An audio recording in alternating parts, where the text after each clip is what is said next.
Meet Victor and Wilfred, the two young university graduates who decided to partner as a team to transform the livestock feed industry in Ghana. After identifying major challenges in the feed manufacturing sector, they put their skills, knowledge, and resources to launch their own feed company, determined to produce high quality and affordable feed for local farmers. Today, they manufacture nutritious feed for ducks, catfish, and tilapia, with plans to expand into feed for other livestock in the near future. In this video, Victor and Wilfred share their inspiring journey of how they started, the struggles they face, and how they are building a successful agribusiness right here in Ghana. If you are interested in agribusiness, youth entrepreneurship, or stories of young people driving change in Africa, this is one you don't want to miss. Before we jump in, kindly like the video, subscribe to the channel, and share to other people who are interested in agribusiness here in Africa. Without much ado, let's jump right into the video.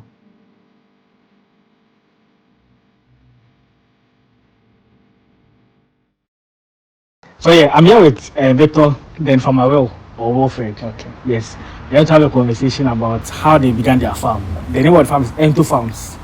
We want to know how has the journey been so far farming in Ghana? What even they farm here in the country? Can you introduce yourself, Victor? Right, I'm Victor. I'm the founder of Ento Farms. Okay. I've been in the game since 2020. 2020. Or let me say 2019. Okay. 2019, that was when we were mostly into livestock production, but then we transitioned more into the production of feeds. Okay. And 2023 is when I met my partner, Wilfred. Oh, okay. Yeah. So the whole thing even began with you. Not me alone. We are a team. We've been a team since day one. Okay. Yeah. Okay. I mean, this was I don't know if I should say collaborated efforts or yeah. Okay. Famalo, Yeah. introduce yourself, give my people. Yo, so I'm Wilfred. You can call me Famalo. So I have a strong background in aquaculture and agronomy. Okay. And I've done some work as a livestock consultant. So I schooled in Israel for some time. Then I came to Ghana to work in the animal nutrition industry. Okay. I will not mention the companies. Yeah. Sure. So I worked there for some time, and then I met Victor. So yeah, we kind of collaborated and then gave birth to this business. Yeah, of course, you know, we shared a lot of ideas, especially when it comes to the dog product. He was already doing dog shampoos, and I had the idea of, you know, doing the feed. So we're like, why don't we put two and two together and then come up with what we have today. Okay. But when Wilfred was saying, so normally when people mention Israel, I know Israel when it comes to agriculture, I know they have like this strong agricultural background. Because most people I know who are farm consultants, good farmers in Ghana now, all had their background from Israel. So I know three people of head that's like schooled in Israel and like they went there purposely for agric stuff. Yeah. So I don't know. Over there I feel like it's like an agric centered place, if I put it that way. Or what do you think? Yeah, so you know, because of what they've been through and then the war, you know, when there's crisis and war, the poor and then the young suffer. Yeah. So you have to make sure that always there's food available, water available at all times. So if you look at the current crisis going on between Lebanon and then the various communities, they cut off the water supply, the food supply, and then you have control over them. Yeah. So Israel, knowing this very well, focus on that. And for some time now, through the Mashaf, they've been projecting agric, spreading their ideas across the world. And how they were able to achieve what they've achieved. So I was privileged to be one of the few students who was sent to Israel by the government of Ghana to study. So it was like a partnership from Ghana. To study agronomy. Okay. But because I knew my time there was very limited, I took the opportunity to visit some livestock farms, how they go about their things, how they do their feeds, and how general husbandry. I Interesting. visited fish farms. Already I had worked on fish farms in Ghana here, so I just wanted to see how they were doing their things. Yes, was a bit more of technology Than here. than here, but the concepts are the same. I think in Ghana, when it comes to agriculture, technology-wise, Charlie, in terms of percentage, we are like 10%. Yeah, but for We don't really Ghana, have a lot. the Ghana problem is not about technology. Okay. It's more about work ethics than Okay. technology. Because you may have the technology. Now, gradually, we are catching up. Because some people are coming back with some ideas Yeah. and some tech. But the ethics still remain the same. So until we change that, we can't progress. So the main issue when it comes to Ghana, when it comes to getting people, so one, I know getting the right people or the skilled people to work for, that's one. Two, getting people who are trustworthy to work with in Ghana is hell. Yeah. People, you employ people, you are paying them and stuff. They want the money, but they don't want to do it well for you. So that's the ethics. It's all boils down to the ethics. So I understand what you mean, and I feel like technology-wise, people like the manual way of doing things. I've even had complaints where someone has like workers and they weed and stuff, and he brought like mechanized tools and stuff for them to use. They are like, no, they are used to the cutlass. They don't like, they are not tuned to the idea of change to use those ones. So but God, we'll get there. Yeah, we'll get there. It's a matter of time. I'm interested in something you said. You said you have a strong background in aquaculture. Yeah. What do you mean by that? So aquaculture is basically the rearing or breeding of aquatic organisms for profit.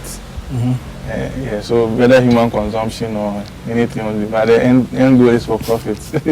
So things like fish, seaweed, algae, so many others, aquatic plants, they all fall under aquaculture. Okay. But Ghana here, we do predominantly fish.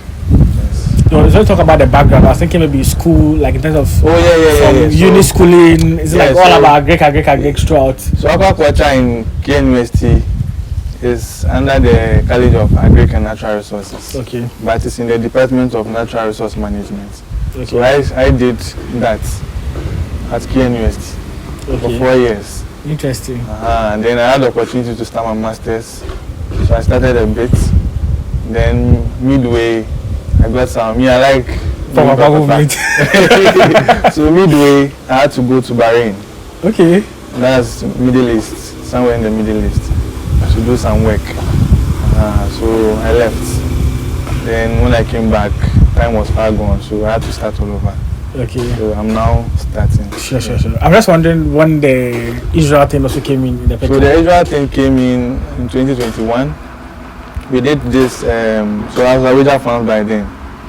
We were doing fish farming, and then there was this project we wanted to undertake, this vegetable project. There were some primary schools around the community. We wanted to just help them out with vegetable training. Okay. So we got one Mofa guy to come and help us, but it wasn't forthcoming.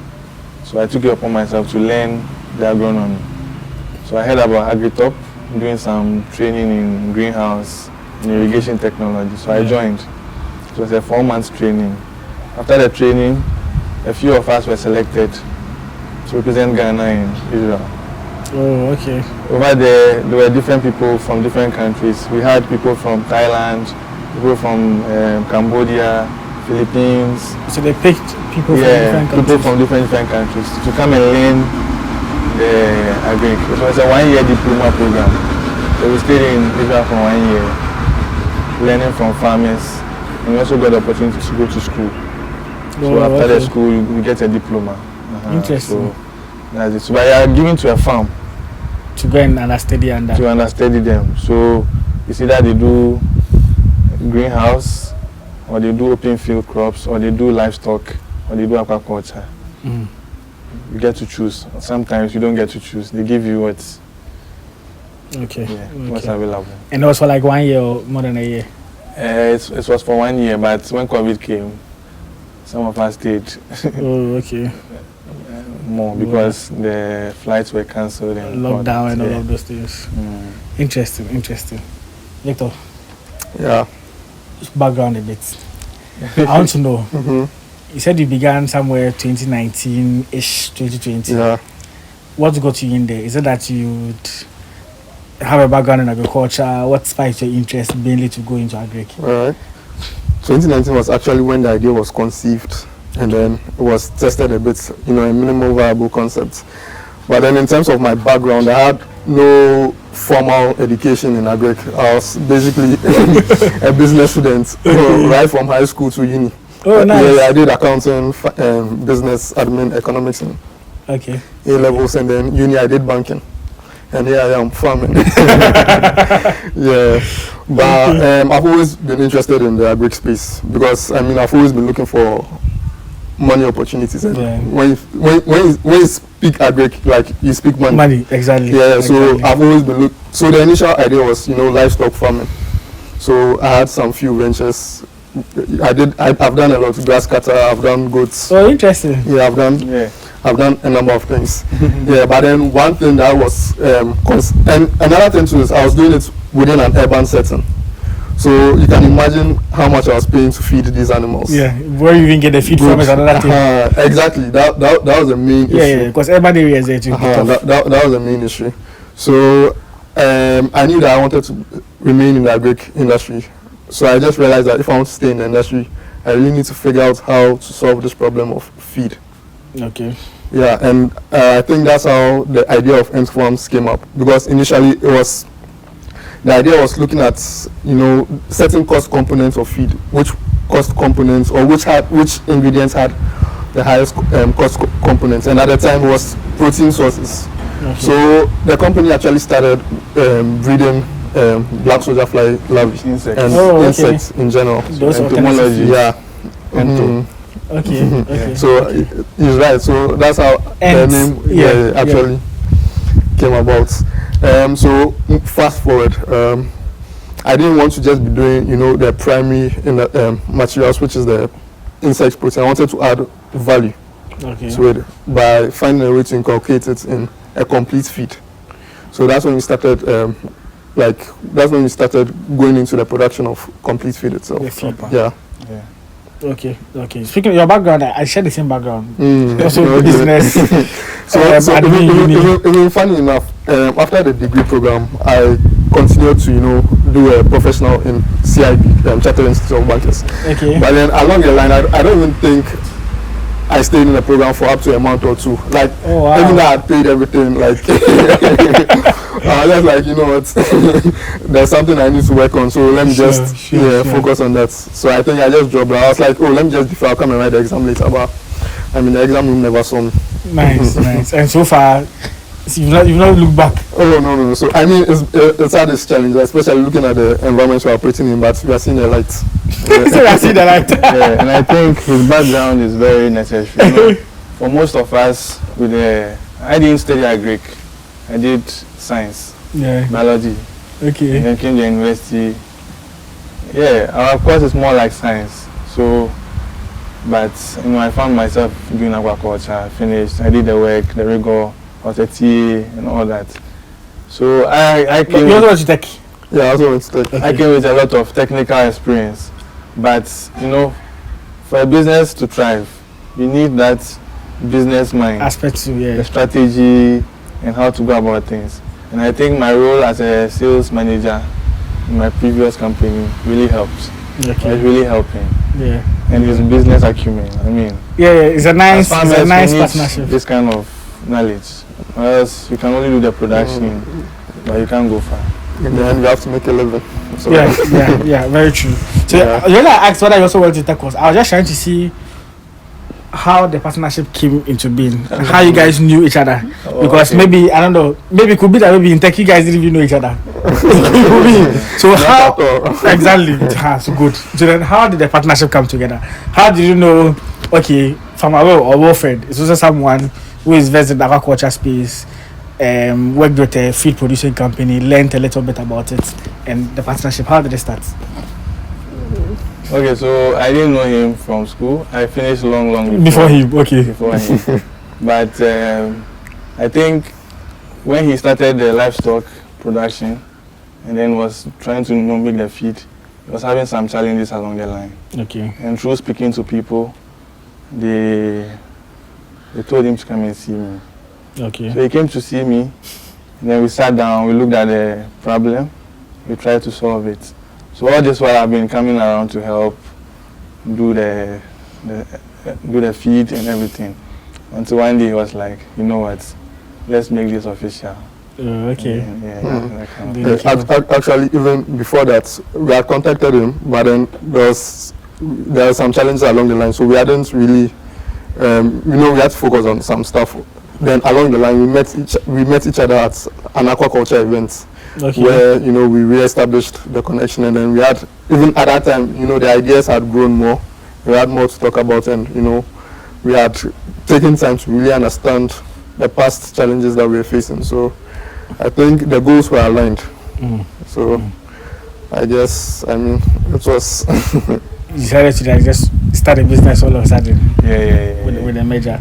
Yeah. But I want to know, so with the feed, when you started producing feed, was it feed meant for catfishes or like for aquaculture space, or what feed was it? So initially, because of the capital constraints, we were doing more simple feed that didn't really require heavy machinery. So that was mainly poultry and then pig feed. And then rabbits, the monogastrics. Okay. So if you mention the terms like that, if you don't allow to do those terms. Okay, so rabbits, chicken, and pigs. Okay. They are called monogastric, but they have their digestive system is not complex. Okay. Simple system. Okay, not like the ruminant ones. Yeah. Okay. So basically that was it. But then we also wanted to tap into an industry along the line. We wanted to tap into an industry that was, maybe the barriers were a little higher. Not everyone could play in it, and also part of the growth plan. Okay. So we began having like very intense conversations about aquaculture. Yeah, but looking at the requirements, we realized that we needed to raise some capital to acquire some of this equipment, because when it comes to aquaculture space, if you want to produce performing feed, you are going to need specialized equipment that are normally called extruders, because these extruders, okay, because these machines are able to cook the feed that allow it to be easily digestible. At the same time, it allows the feed to float on water, and especially maybe for those using a tarpaulin system. But even in terms of the flotation, it depends on the system that you might use. It may not be critical for each and every system. Yeah. Okay.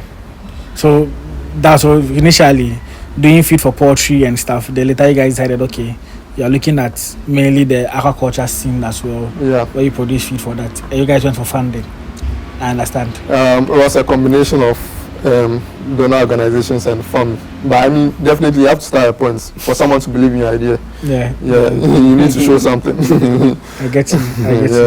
Bootstrapping, like using your own resources to start. Nice, and then when you start, people see you like, oh, even now people are saying, can I invest? But they've seen that there's a future. Yeah. But you can't just sit down and wait for someone to bring the money before you start. No. Yeah, I have to at least. It doesn't work that way. Begin from somewhere. Yeah. Interesting. So now when it comes to the feed, which feeds do you guys are mainly into at the moment, if I may ask? Okay, so currently we are doing aquaculture feed, and then we are doing dog food. Okay. And then the main purpose of entering these industries, especially when you look at the dog food market, is looking at the cost of feed. Because if you look at the foreign feeds, someone is using 1,000 cedis to feed his dog every month. Yeah. But yet someone is also looking for 1,000 cedis to feed himself. Yeah. So like, why don't we, enter the industry to do something about it, just to, because Charlie, 1,000 cedis. Yeah, so I know that they also have foreign dogs and stuff. Yeah. Now what they spend on feed is no play. And yet you have people buying 2 bags a month, and then yet someone can find 500 cedis the entire month to eat. Some people have 5 dogs, some people have 6 dogs. Yeah. And they are buying like 5 bags every month. It's crazy. That's like 5,000. Some brands even go for 1,000 too. Yeah. all the way to 1,005. Wow. I think right now the lowest foreign feed on the market is what, 850. 850, yeah. Yeah. Interesting. So, Mhm. I mean, it's on the high side. I mean, regardless, even though we are producing a quality product at a more reasonable price, it's not all roses because some of the materials are still imported. So, Okay. including in the feed, kind of makes the cost goes up. But these are, unfortunately, these are things we can't do without. So rather than just focusing on profits, we are just looking at the impact for now. Okay. Okay. So as you guys are talking about feed, something just clicked in mind. So you know Ghana, one, we have so much love for foreign things. Two, when I came earlier, I was speaking to Wilfred of my will. We were talking about some locally produced feed and stuff like in the country. I was mentioning some companies that person I have not even heard of before. So because when it comes to aquaculture space, the most popular feed we know are some of the big names over there. Hardly do you hear of locally produced feed around. At least that's what I knew. And so he mentioned quite a number of companies too that are also doing well in the local space. Now the question is, going into local feed production, what made you guys feel or think that is a lucrative enterprise to venture in, and two, it's something that when you do, there are prospects in there that at least like there's a future in that business? Yeah. Awesome. Who is taking this? You let me take one part and then you take that. So I mean, coming into the aquaculture industry, I remember everything looked so good on paper. Everything looked like, yeah, we're going to make $1 million by the end of the year. Yeah, but I mean, we quickly realized why. What we call the big boys are where they are, and then yeah, because I mean everything boils down to structure, capacity, and strategy. Yeah, and then equipment, technical machineries. Okay. And all that, as well as your ability to purchase certain materials in bulk. And a lot of maybe local feed producers maybe think that everyone is using the same sort of raw material, but when you look closely, you realize that these guys are also using materials that are not really readily available here. Some of them are even importing from their countries of origin. So now the challenge is, how do we use what we have here? Because bear in mind, we don't have the capacity to be importing from other countries in bulk at lower prices. So the challenge came where we needed to really figure out how to produce quality feed at a reduced cost. So we did our research and we were able to come up with good formulas. Wilfred can speak more on that. But then now the second challenge is we are using these artisanal equipment. That's what we started with. I mean, they have their challenges. When you're looking at the wastage from such equipment, I mean, you realize that it could be quite high as compared to what these bigger companies are using. Efficient. So I mean, yeah, even if you look at the waste alone, it puts you at a disadvantage. Because sometimes you realize that at the end of the day, your cost of production is your competitor's selling price. Yeah, it's true. So Interesting. like, how do you do it? So you really have to sit back and go to the drawing board, strategize, and because you have a lot of local producers. They'll tell you that their feed has so and so protein level, but if you go and check, realize that you are feeding them like this thing. So if you really want to make sure that you are producing quality, then you have to make sure that everything you are doing is right. But I think in terms of the process of coming up with a feed and formulating it, I think Wilfred can speak more on that. Okay. Yeah. So making a feed, basically, a lot of people like to look at the proteins. Yeah, but I know there are proportions in terms of what goes into it to get. But it's not just about the protein, but the quality of the protein. Okay. So there are several raw materials you can use, but some of them are best suited for the job. So, should I mention ingredients? For example, full fat soya. Okay, so let me make the question simpler for you. Golden kibble that we have here. Yeah. Tell us about golden kibble. Okay. So I'll make it simpler. Okay. So golden kibble food is a complete dog food. that we made for all types of breeds. Okay. So what I mean is we have small breeds, medium breeds, and large breeds. And then that same feed also can be fed to puppies and adults. Okay. It contains the raw materials it contains meets all the nutritional requirements of the dog.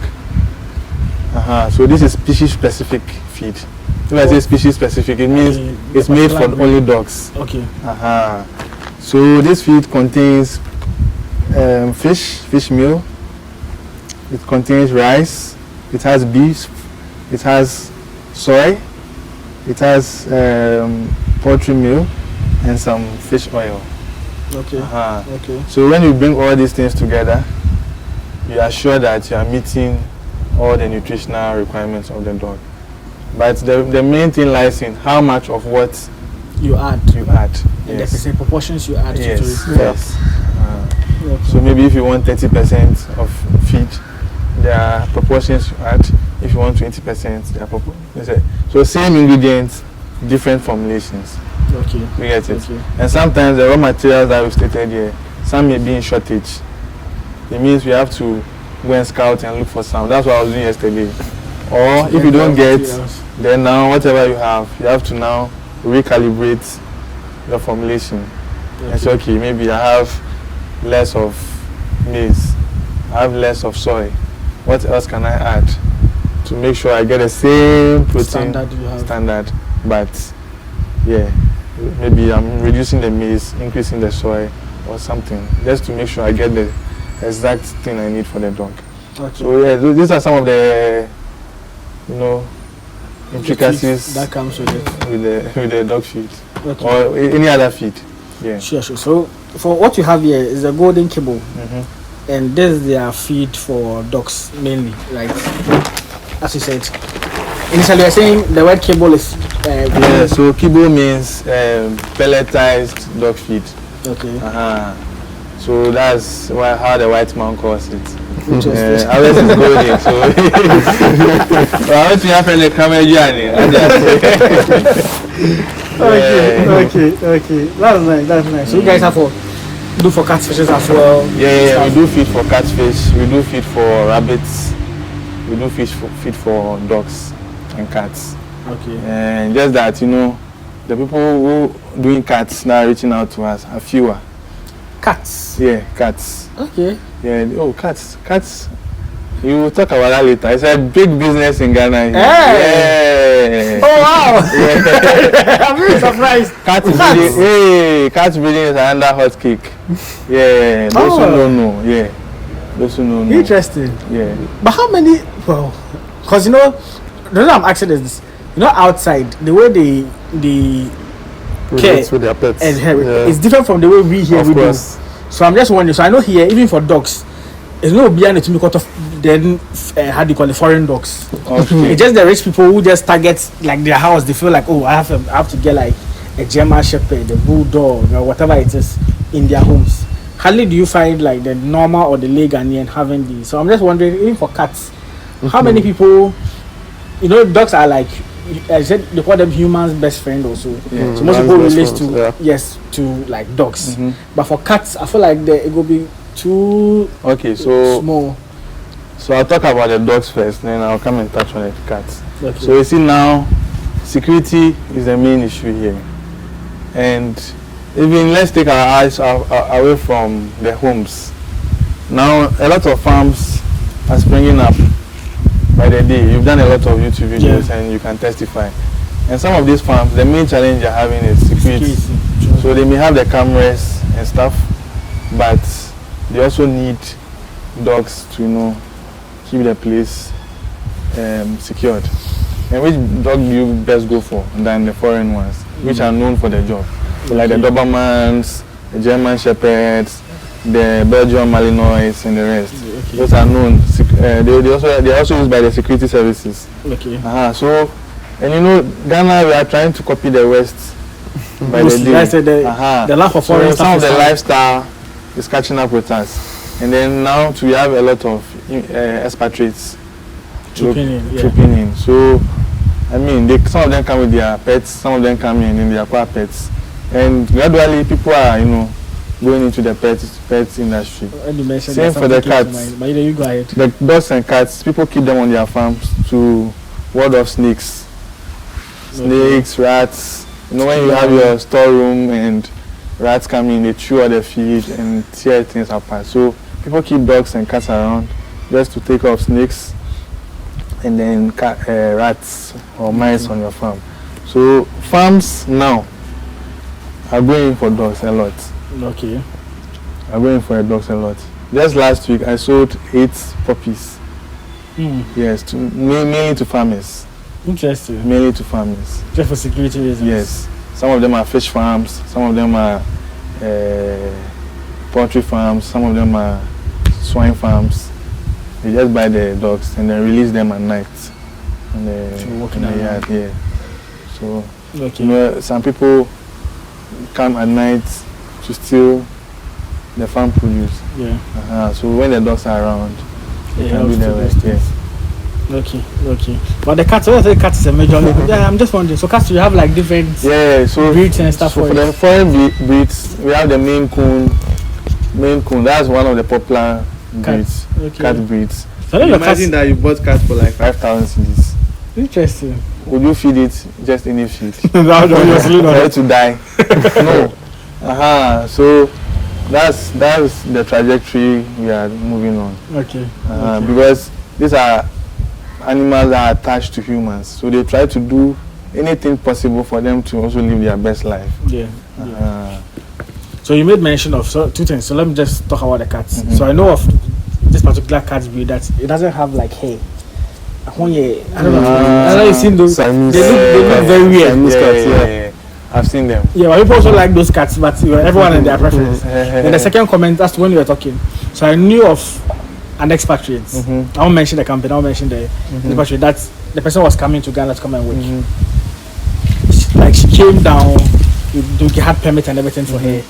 And some months later, she wanted her dog to also come. They had to do permits. Let the dog fly and come. Yeah. Like I mean, so I'm like the foreigners there. You see, so people are emotionally attached to their pets, and that's why for me, it was the right decision to go there, because for fishes, yes, it's for business, you can eat it, but people are not emotionally attached.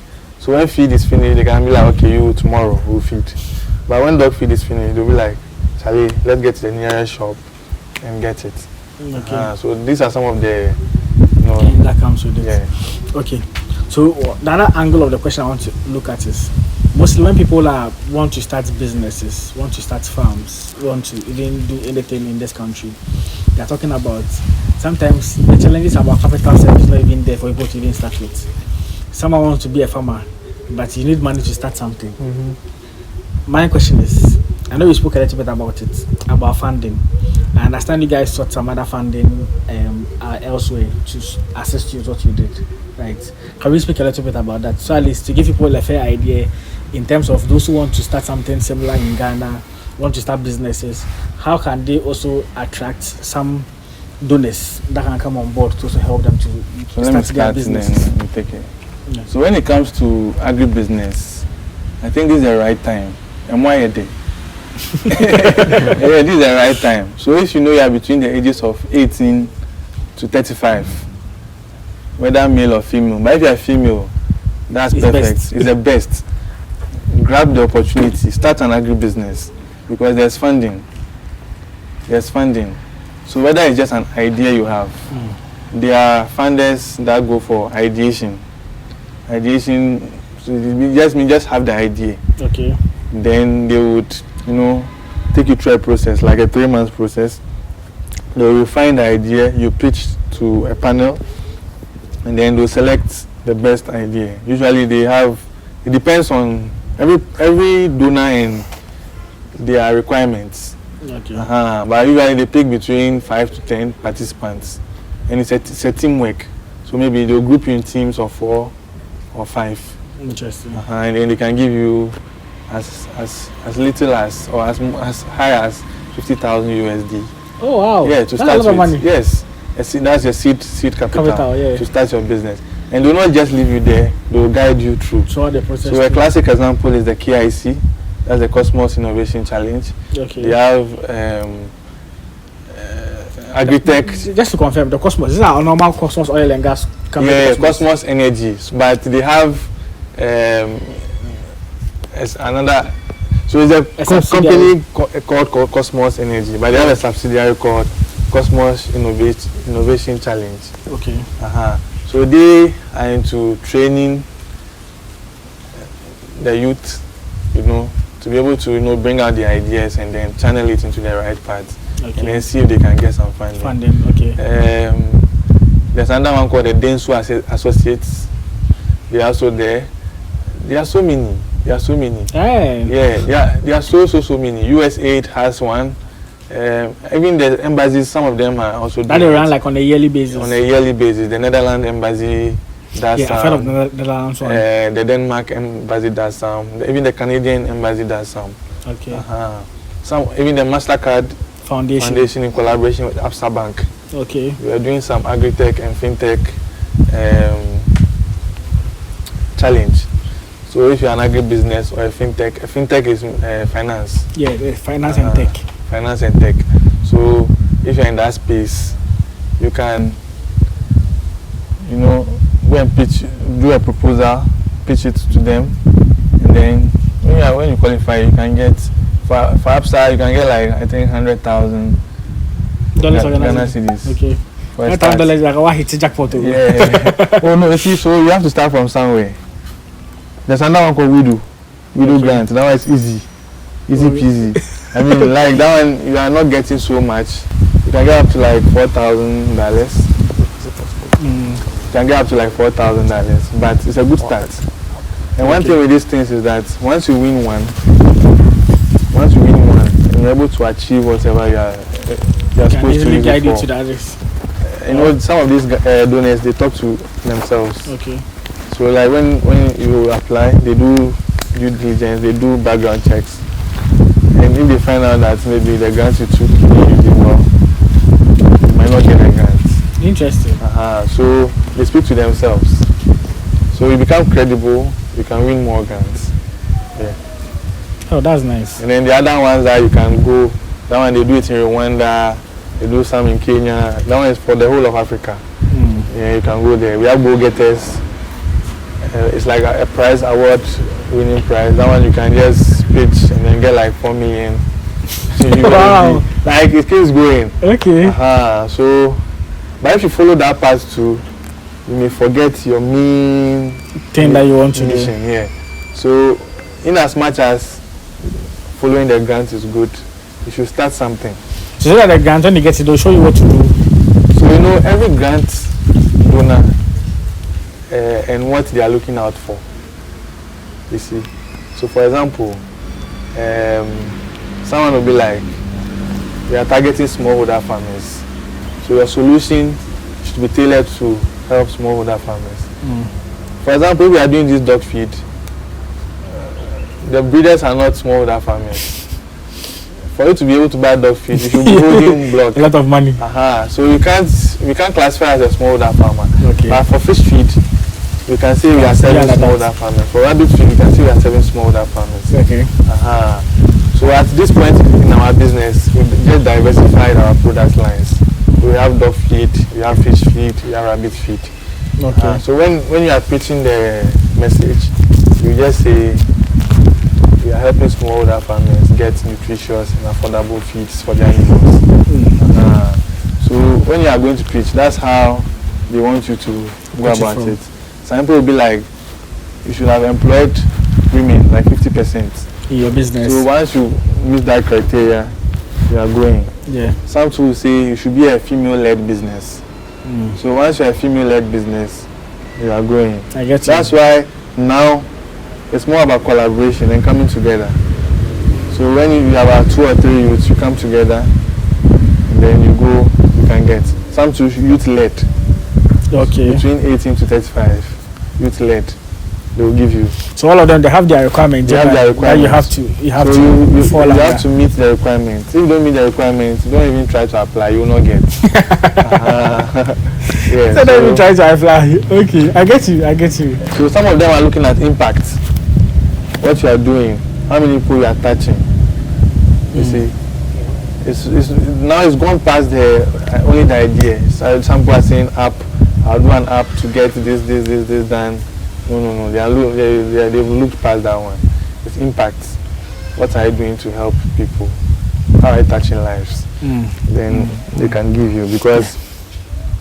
Okay, so I'm asking this because normally you post a video. Some people who have successful farms and stuff. People are like, oh, getting capital to start is not easy. Where do they get the money to start the business? How do they get funding? How do they go about it? That's what I'm asking. So at least we open it to people for people to also understand for some that of one. these things. For that one, I think farming should be taken seriously.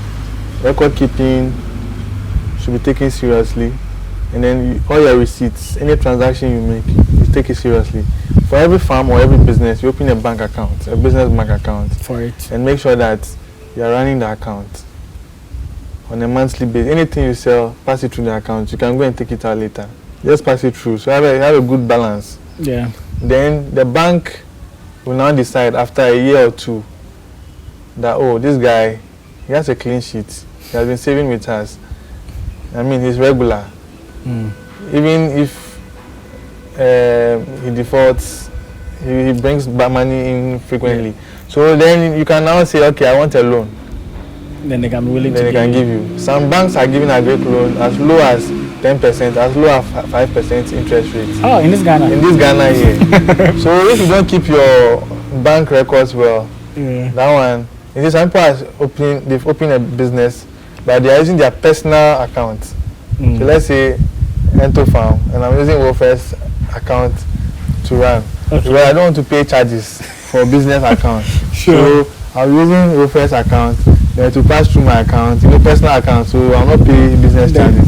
Then to be going. It's good for the business, but it's not good when you later want to go for a loan. I get you. So you need to set all those systems down. The beginning will be difficult.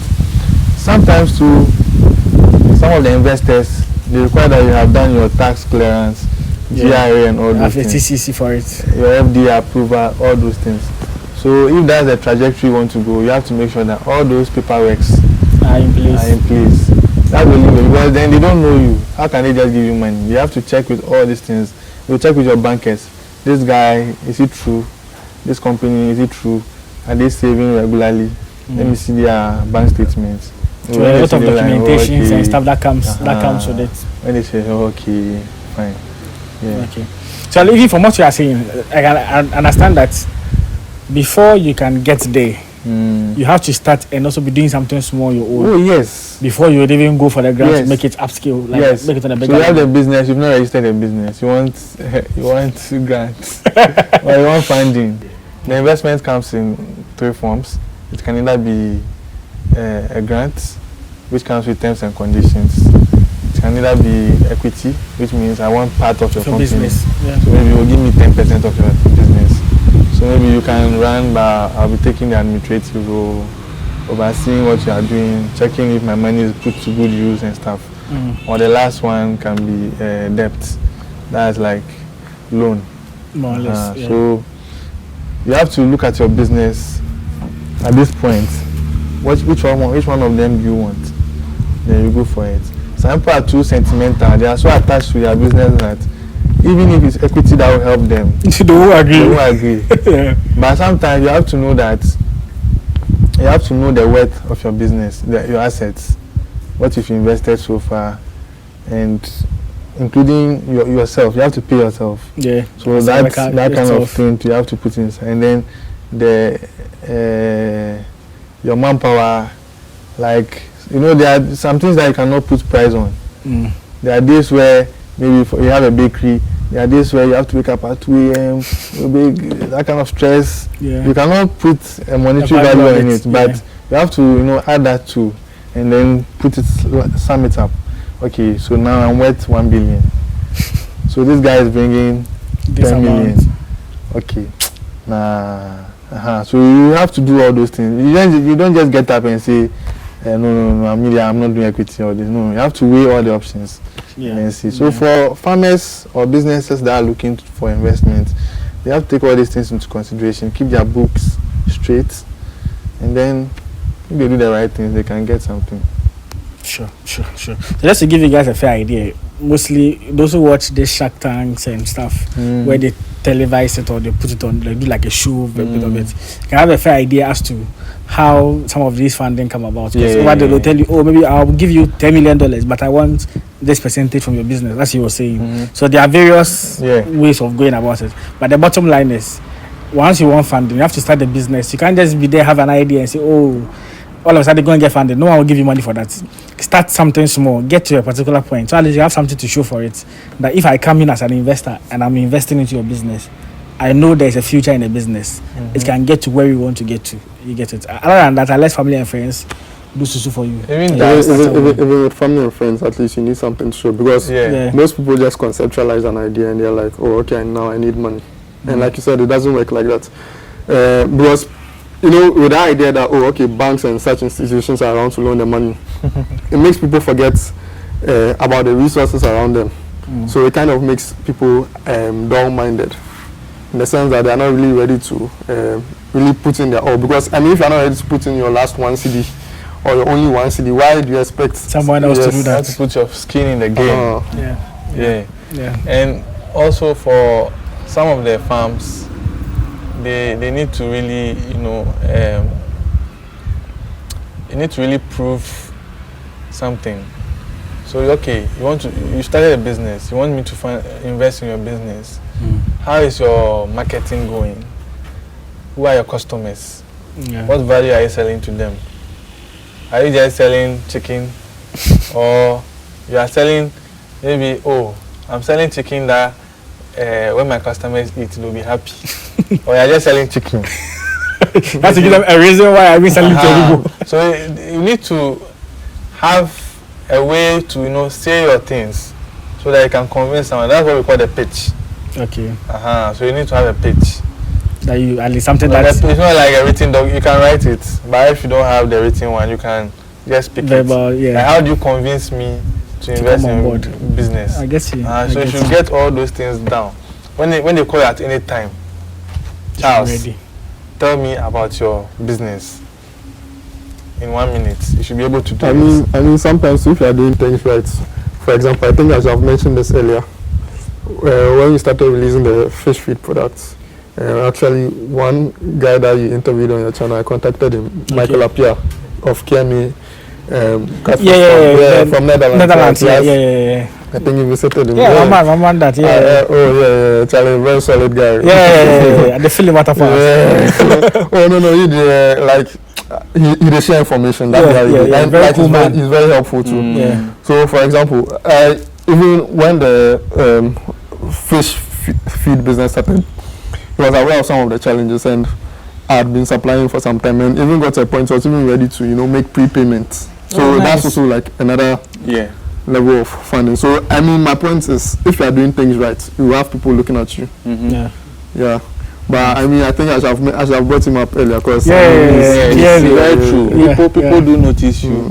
Sometimes, usually people say, oh, let me do half payment. You produce, you bring it, I give you the other half.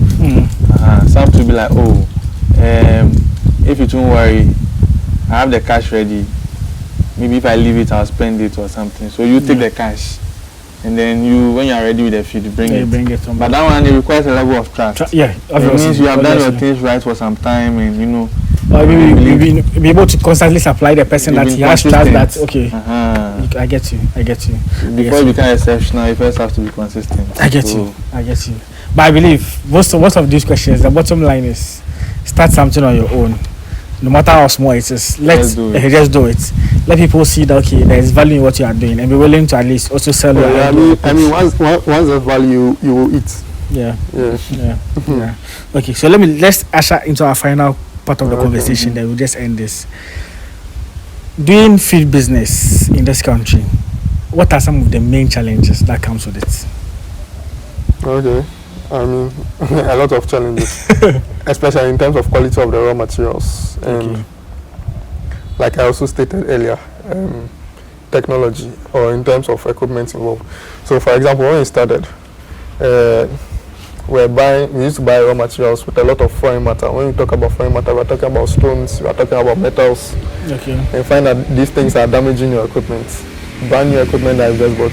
So initially, when we started, we were also importing materials, but just that prices quickly rose up. So we had to focus on the local market, and then we're having issues with all these foreign impurities. I mean, how can you be preparing feed and there's a whole like rock, forget rock, metal, like rocks are the least of your problem, your problems. Yeah. Okay. I mean, I'm talking about metal, so I mean that's a key issue, and then another thing is price fluctuation.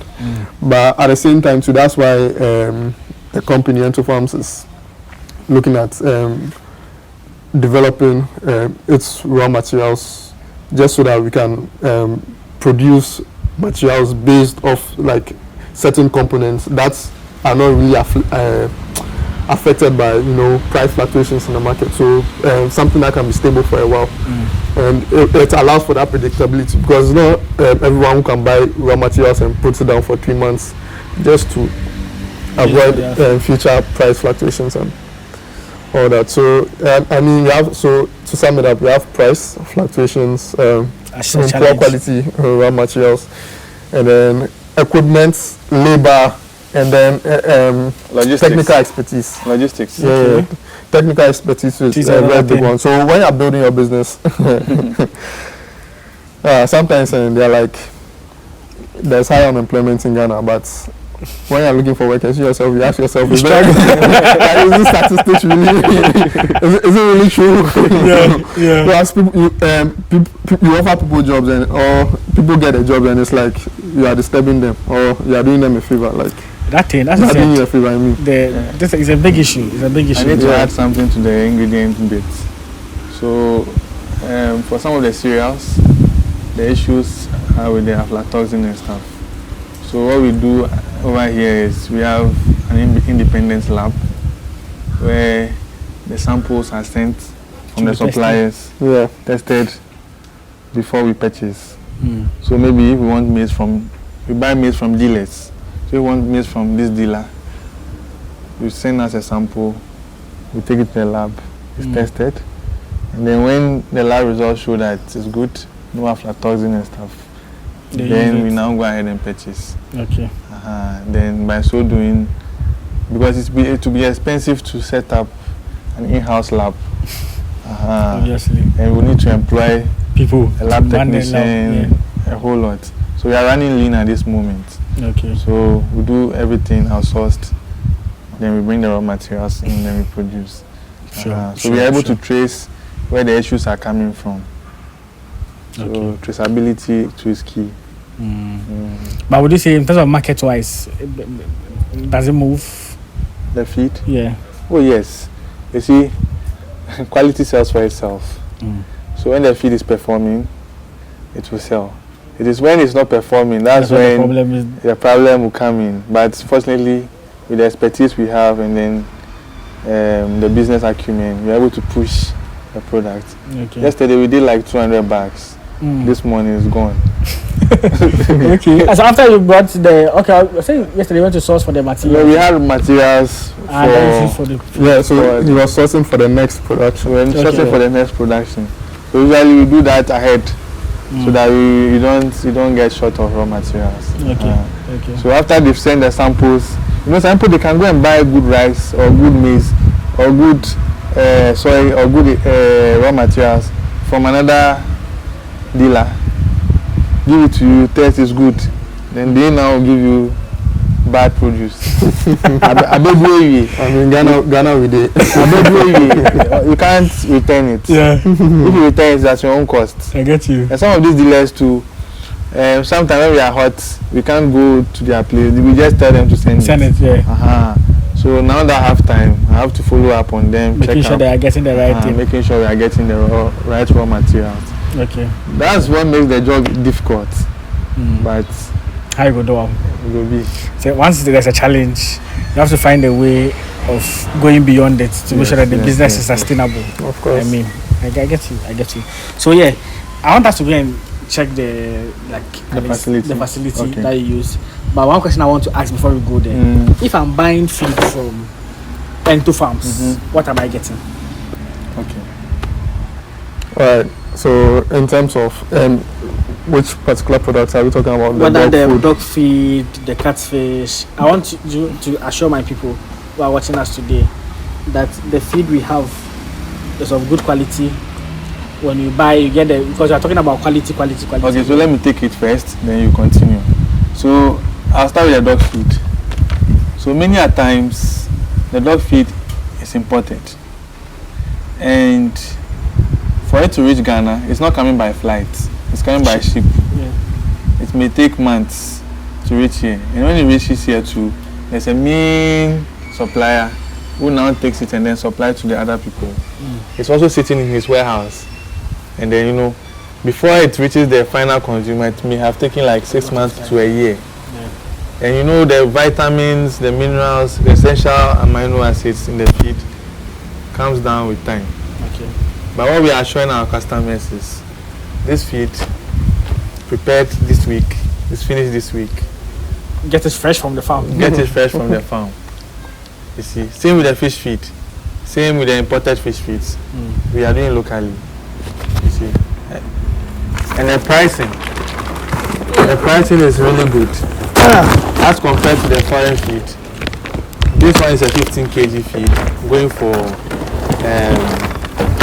480 cedis. 480. Oh wow, this blended feed. Yeah, 15 Very kg. affordable too. And this one is 20 kg going for 640 cedis. Okay. Okay. I mean, if you compare this to the foreign feeds that are going for 900 cedis, 1,000 plus. 1,002. I'm I making think this is far. Yeah. And because those foreign ones are also imported and stuff, they add all their import duties and charges and stuff, everything on top of it. I mean, yeah. Push it to the final If you consumer. look at the nutritional profile of this one, you realize that this one is far more nutritious than. And what I can see for the other feeds, the rabbit feed, the dog feed is, we are working with a team of experts who know what they are doing. They've worked with some of these companies that you already buy from. Yeah, like yourself. Yeah, so they know what goes into the feed production. Yeah. And I mean, we are trying our best to give you the best. Nice, So, nice. I mean, look no further. Yeah. What we also do is after sales service. So for the dogs, I'm a dog breeder myself. I have dogs, and with my few years of experience with dogs, I've encountered some few problems with dogs. So I'm able to give expert advice on what to do and what not to do. We have some vets that we also work with. Okay. So in case you have challenges, we can link you up to a vet to help you. Maybe the problem might not be from our feed, but you just bought feed from us and your dog is Misbehaving. maybe your dog is sick Negative. already. You might buy feed from us. You can just let us know. We'll connect you to a vet. Come check it out for you. Same with the fish feed too. We do after sales technical support. So we come around, see what you are doing. You know, I told you earlier I have The other side, yeah. the other side. So we do aquaculture and stuff. So we do training, we give after sales support, and then we try to help our farmers through. So it's like a family. So we are trying to build that ecosystem. I think it's about time we support local businesses. There are people who are trying their best in Ghana. See, the love for foreign things are too much, honestly. Yeah. It's about time we try to also look at things in-house, buy locally produced stuff. I saw a video of a Jamaican woman who was born in the US also, and she came to Ghana and bought Kantan cars. Okay. And they interviewed her. She was like, she doesn't understand why Ghanaians are not buying those cars, because if you go to Germany, they have their own cars and that's the car they use in their country. You go to US, the Dodge Chargers and that's their cars they use, and they mainly use that. But it's like here, we don't like things that are done here. The foreign taste. Exactly. It's about time we start promoting some of these things to encourage more people to look at things in-house, to purchase it, to support businesses. We'll get there. It will take time, but gradually to get there. I also saw this oil thing in the feed. It comes with it, right? Yeah, it comes with the oil. So you know, we make fish oil. We also make poultry oil and then beef oil. So those are flavors that we add to the feed. Okay. So for every bag of feed, there is one bottle for free. Okay. That you can use on your feed. Nice. This is the only place you get it. So no other company. Yeah, because I saw the feed, I saw this oil, I'm like, oh. Yeah, some of our oils, like the poultry oil and then the beef oil, is only sold exclusively with our products. Nice, Yeah. nice. It's not on the open market. Okay. It's only with the product. So when you open the bag, if you see it in there, and then you apply it to your feed, as and when you are feeding your dogs. Sure. So yeah, you guys should reach out. But I just want us to quickly go and check the production cycle that you guys have. Okay. Then we'll just end the videos over there. Okay. So That's yes, fine. join us as we go to that side.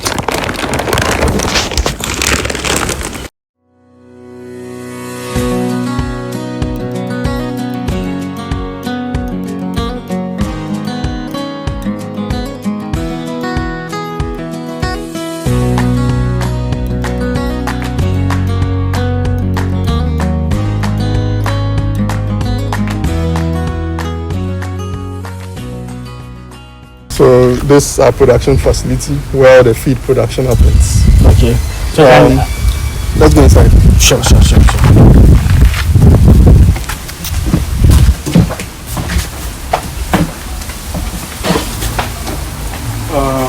So this is a 2 ton per day facility if we are doing single shifts. But right now we're not a capacity where we are doing double shifts. If it's double shift, we can do 4 tons Okay. in a day. And then the entire process starts from this machine. That's the grinding machine.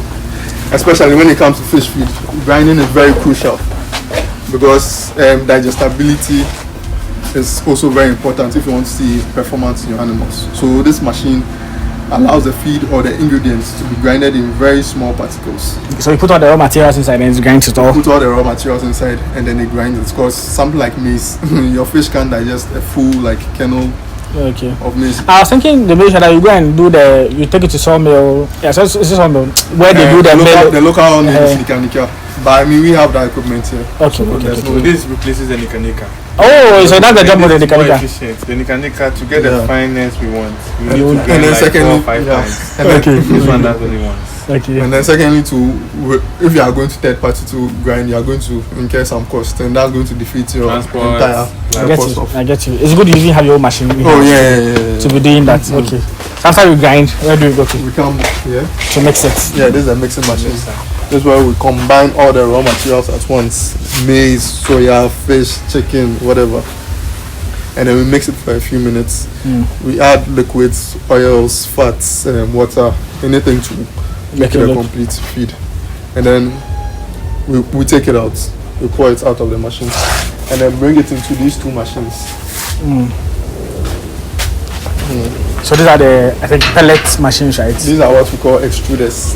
We have pelletizers and we have extruders. Oh, okay. There's a difference. Extruders cook the feed.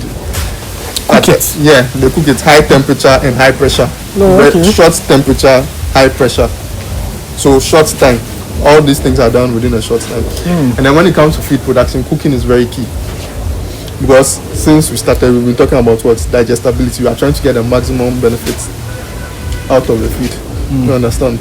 So each of these extruders can do a minimum of 200 kilograms per hour. Wow. So combined, we have 400 kilograms per hour facility. Interesting. Yeah. So 400. 400. So I mean, if your math is good, in an hour, if you are doing 20 kg bags, how many bags can we produce from 400? Roughly 20 bags an hour. Okay, yeah. Wow, 1 hour. If you run for 10 hours. So 10 by the That's 20 for probably 40. Yeah, 400. but sometimes we are human beings, so once in a while we are lazy.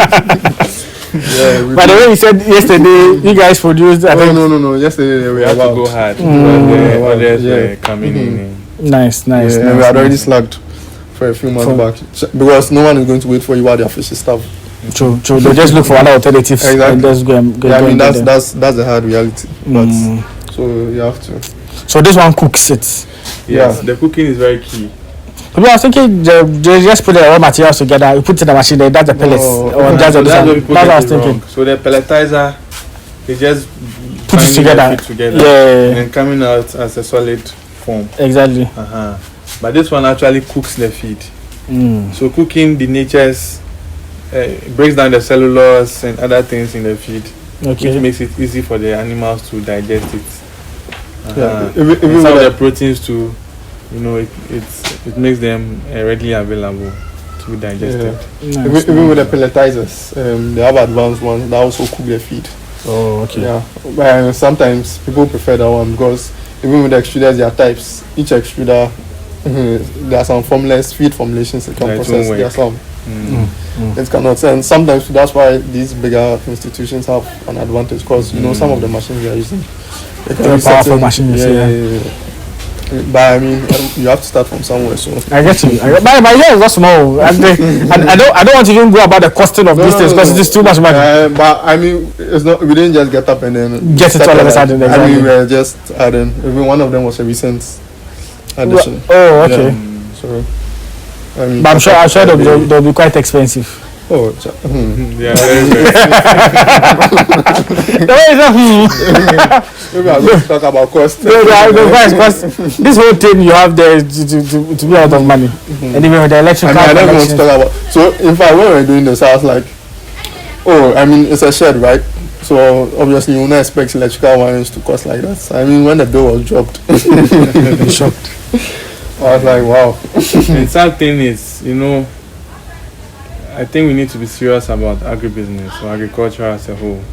It's an industry, and just like any other industry, like aviation industry, you know, we are talking about planes and stuff, but we have engineers who are well versed in the sector. Yeah. They are doing the work. We should also, I know there's a program called agricultural engineering in KNUST and other universities. Yeah. I think we should have to take it serious because some of these machines, it's hard. Hard as in getting them on Because board. no, or when they come operating down, them. when they have issues, Oh, you okay. need to call the manufacturers to come around and then fix To be able to it. fix it. We take out their flights and all that. That's a lot of money. So God being so good, we've gotten some locals who are helping. But that one, it was after several trials.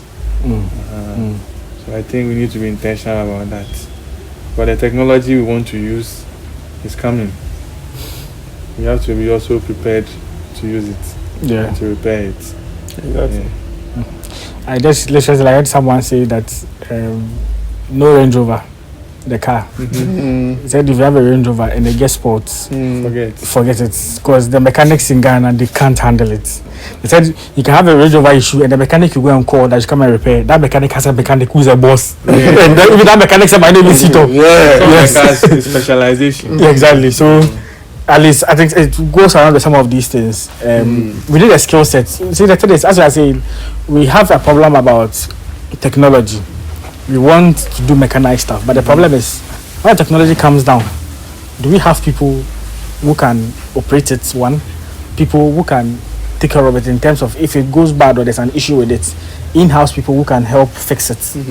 Because I have to ship it back again. Of course. To go and get other stuff. Because even for Benz and other cars, I know when a part scratch or something happens, you have to import the parts into the country to repair it. So some of these things comes. And now that we've gotten a fair understanding of how these machines work and how they operate, from time to time we also help other farms who have machines. Because these are quite technical to operate. I mean, initially when we were buying the equipment, we were just like, oh, you make sure raw materials, points, becomes mixed. But the level of breakdowns we experienced, especially in the first year we acquired some of these machines. It's crazy. I mean, from time to time we help people with setup, with fixing their machines and all of that. But I think we are in a better position to be doing that now. Do that now, yes. But this one, I guess, we're imported from China, I guess, because most of these things are coming from China, unless otherwise. Yes, but Germany also has some of these machines, things. Oh, okay. The German machines and then the Indian machines. So Indians also produce machines too. India, they are far gone. Yeah. So Germany, India, US. But you can't buy those ones because they're expensive. When they don't do stuff for smallholder farmers. Oh, okay. They do big machinery. And most of the time, they want to bring their people to. And they want to bring their experts. So, you have to, aside buying the machine, you have to pay for their flights, tickets. But I'm hoping this wasn't the case. No, this one they ship it in, but when you need a setup or you need fixing of some parts, you still need to go through the same process. To bring their people down to come and do it.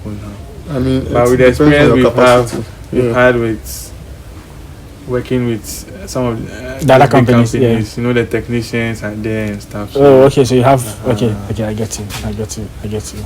But I don't want us to have a fair idea of like some of the cost of this equipment. Okay, Victor is the right. Can you help us with costing? It depends on everyone's capacity, your capacity, and then the amount it might cost. I mean, someone might have a small farm willing to produce this. Feed, maybe he just needs. Yeah, I'm asking 50 because kg per hour. someone might be watching these ones, seeing what you have here, and might ask, oh, how much might the excreta, right? Or extruder. How much might it So in cost? fact, the extruders, they have types. This is one of the this is what we call a dry type single screw extruder. Okay. If you want to go more advanced, we have the wet type. We have a wet type single screw extruder. We have the dry type twin screw extruder, and we have the wet type twin screw extruder. Each one, and And what they do. Yeah, and what they do. You Like understand? their complexity. But I mean, for a normal small farm, the dry type, or maybe a normal small scale operation, the dry type might be enough. Okay. And if you have more money to spend, it will be okay to go for maybe more advanced, and depending on what you want to do, more advanced equipment like the wet type. Okay. It seems you don't want to give us the cost, but that's fine. As we end, any final message for my people? Okay. Come here a bit to Alice. In terms of final message, I mean, earlier on we spoke about starting and finding to do what you want. But rather than making that the focus, I believe that you should focus on what you actually already have and use that to achieve what you want. I mean, regardless of how small it is. So little drops of water make a mighty ocean. So I mean, don't be thinking too much about external. Like, look at your resources. Trust me, everyone has something.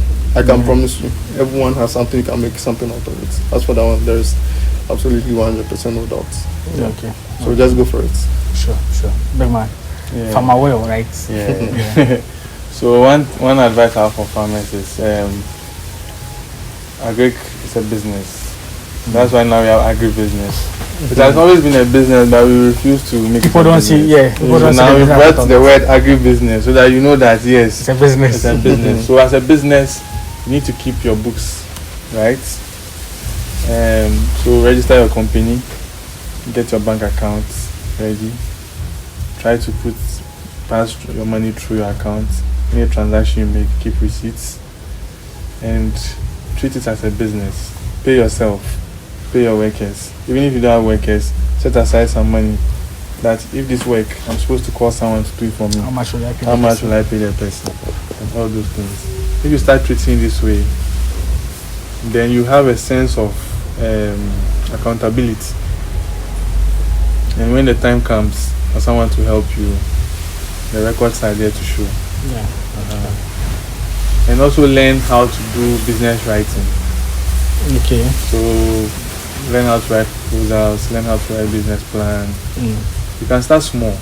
You don't have to pay someone to always write for you, because they will not understand the business like you do. Like you do, yeah. So try write. You may not get it at the beginning, but with time you would improve. Sure. So basically that's it. Okay. And then also seek expert advice. Yeah, I mean that Very necessary. Nothing the child. Most It's- people, it's- most people, I don't know why. Most people don't do It that. cuts down a lot. Like, But- it saves you a lot. But still be careful, because now, because of unemployment and the rest, there are a lot of consultants out there. Be a fellow consultant. Who don't have any proud agricultural background or knowledge. aquaculture background or even feed formulation background. But they call Any themselves agric any in background general. at all.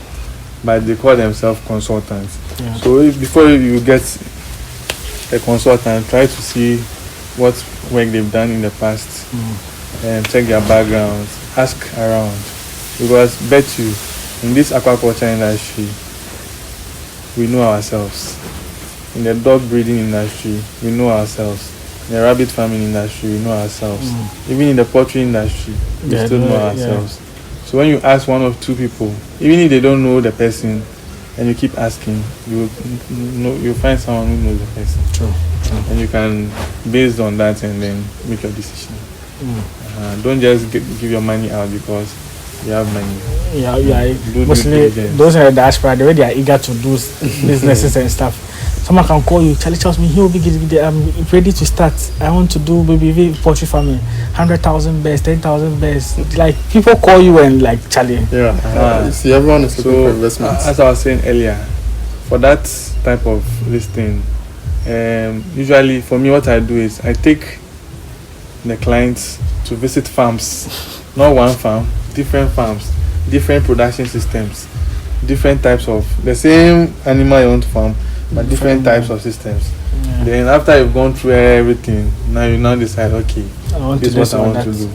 Yeah. You see, many a time people go to YouTube, take videos, and then come and show you like this is what I want to do. Yeah. But as a YouTuber, you visit a lot of farms, so it varies from place to place. True. And it's not always the same. Yeah.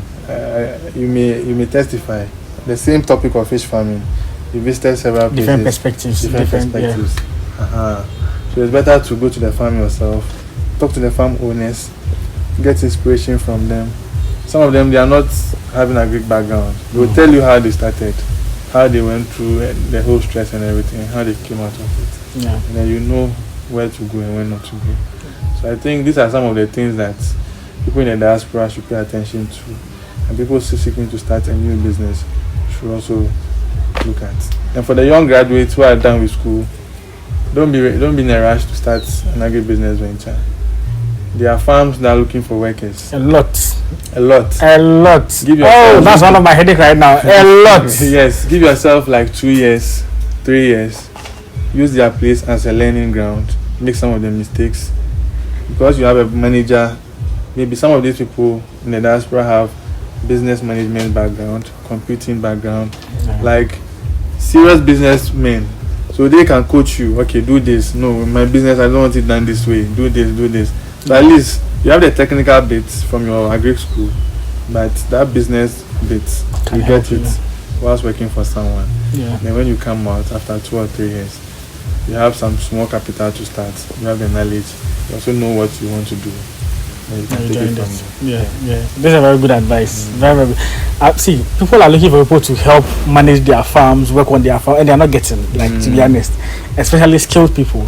My problem with most of these agri people is that they go to school, do agri, but in the end, once they come out, they don't continue with the agri. They will find themselves doing other things. While there are people out there looking for them. Yeah, so it's like it's a big challenge. But yeah, if anyone watching, because I have my current issues, people reach out that I want people to work for my farm, people to help manage my farm for me, but they are not getting. And I get that complaint a lot.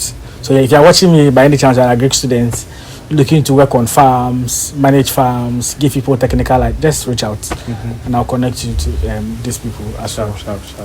So yeah, I think that's the advice from your end. That's it. Yeah. Thank you very much. I believe this video has been educative and inspiring enough from the journey so far, speaking about finances, how you can at least get funding, capital to also start, inspiration from them, how they began their farm, how their partnership even came about, that they're producing feed now to also sell on the market. Yes, it's not easy, but yes, gradually they've been able to get somewhere, and we can even see from the operations and things they have here that year. As time goes, maybe some years to come, you might not even be coming here. It might be like a bigger factory somewhere that they've upskilled the business. Yes. Oh yeah, I do follow-ups. So I was telling you about the poultry guy I went to last 2 years. I went there and he was doing deep litter. And he told me his plan was to get battery cages. He did battery cages, called me, I went there again. Beautiful battery cages that he's doing at his place. So and every time I ask people, I even forgot to ask, maybe as time goes on, in the next couple of years, where do you see Ento farms going? Let me just chip that one in for now. Okay. The next few years, where do you see Ento farms? Okay, in the next few years, we would like to be a household name when it comes to animal nutrition. Owned by local Ghanaians, Ghanaian-owned business. Currently, there are a few companies who have taken that. I'll not mention the names. Yes, because they are competitors. They are competitors, but they are doing a wide range of products across several animals species. So they are doing poultry, piggery, aviary, ruminant, fish, almost everything. So we want to get to a point where we can also do all that, and it depends on your support. the support you give us. When you buy from us, we get more money and we produce more. Yes.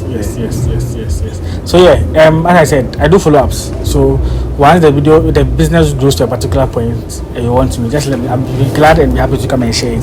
Just to inspire someone out there that it is possible to make it. Yeah. No matter how challenging it is, there are people still making it in this country.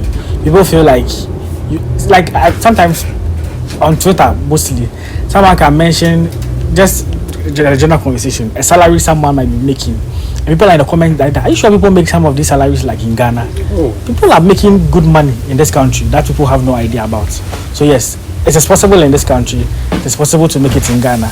People are doing businesses and they are succeeding, and it's possible. So yeah, I believe this video has been inspiration enough to you to start something today. You've learned a thing or two at least about starting a business in Ghana, farming in Ghana, and how you can go about it. So yeah, this will close out the video. Kindly like this video, at least you to promote it to other viewers to watch and be inspired. Subscribe to the channel so we all grow together. The goal is to reach 100,000 subscribers. That's if I've uploaded this video, we've not gotten there yet. Subscribe so at least you grow together. And share. There are people out there who need some of these inspiring stories to at least ginger them to start their farm, to push them to start. It's 2025 and people are looking for businesses to go into, but they are scared. Some of these stories can inspire you to start your own farm today. So share with a friend or a colleague who knows and has always been talking about farming but hasn't made the step yet to watch and be inspired as well. Alright, so I'll see you guys in the next one. Peace out.